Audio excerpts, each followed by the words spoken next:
belajar bahasa. Ih, suka. Iya, di sini kita di digital marketingnya core management itu bakal ada kelas bahasa Mandarin loh. Seru Iya, nggak? mau. Kapan tuh Kak ininya, kelas mulainya? Senin, Selasa, Rabu.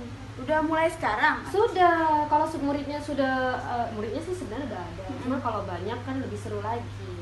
Kalau kelas online-nya gitu ada juga nggak Kak? Ada, nanti kelas online-nya tuh ada di web kita doang. Soalnya kan Milen juga misalnya banyak teman-teman yang di daerah gitu, mungkin mereka kan nggak bisa ikut gabung. Oh bisa, kelas di gabung Banda aja di Aceh. ekosnya. Oh, iya. Di dalam ekosnya itu kita juga bakal adakan kelas bahasa Bahasa Mandarin Mandarin. gitu. Iya. Tahu nggak kenapa pentingnya bahasa Mandarin? Enggak. Kamu nggak tahu? Bahasa Mandarin itu bahasa yang kalau sekarang itu udah bahasa nomor 2 di dunia loh. Jadi kalau kita kan mau main bisnis nih, digital marketing. Kalau kita sudah bisa nembusin pasar Cina, ya kebayangkan Cina itu kan penduduknya banyak banget dan besar negara. Iya, kepikiran. Iya. Suka aja gitu belajar bahasa. Oh, Biar sukanya ada manfaat dong. ya, Gitu. sekali menyelam minum air. Iya.